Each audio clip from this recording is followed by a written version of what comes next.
Dada, mambo? Poa. Sauti, mambo? Poa, mzima. Sawa, umejisikiaje kuzawadiwa ali ya Anaconda leo kutoka Tulpa Motors?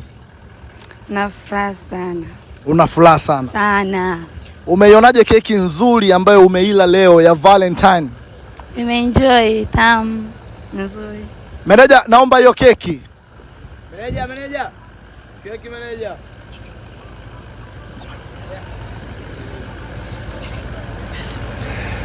Sawa dada. Naomba ushike hii stiki na kipande cha keki mbele yake. Hii hapa. Hii hapa stiki, shika hii. Kuna mtu hapa misili kama ya mtoto. Mfupi sana. Naomba umlishe. Shusha tena, mlishe. Usimguse. Dada. Umezawadiwa gari leo, si ndio? Ndio. Umejisikiaje kwanza? Na furaha sana. Sawa. Wakati ule unazawadiwa gari pale, ulipewa document na plate number? Yes. Ulipewa? Ndio. Viko wapi sasa hiyo? Vipo?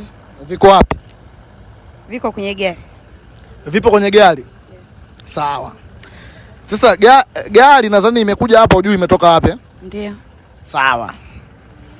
Mbele yako yupo mtu ambaye amenunua hii gari, amenunua keki na amefanya surprise nyingine zote ambazo umeziona. Hata sisi kuacha shughuli zetu na kuja hapa, huyo ndo ametufanya tufanye hivyo. Bila shaka unamfahamu, si ndio? Ni mpenzi wako Mtanzania halisi, hajachanganya damu wala nini, wala hajashinikiza utaifa. Umenielewa? Mbona kama unatetemeka sana? Usitetemeke dadangu, usitetemeke, ni vitu vyepesi. Sawa.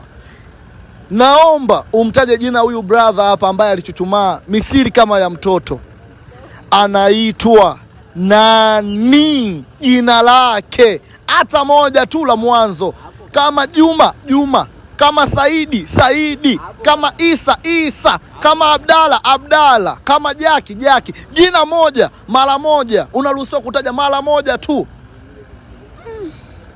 Sauti pia. Kama nipa mtihani hapo. Nakupa mtihani? Ndio. Kwani wewe una wapenzi wangapi? Mmoja. Kama una mpenzi mmoja, mtihani huo unatoka wapi? Maana najua kama ingekuwa ni maswali ya kuchagua A, B, C, D ndio ningekuwa nimekupa mtihani, ila wewe unajibu moja. Unaona shida nini? Lipachike. Anaitwa nani? Yuko mbele yako hapa. Kwani yeye mwenyewe si ananijua?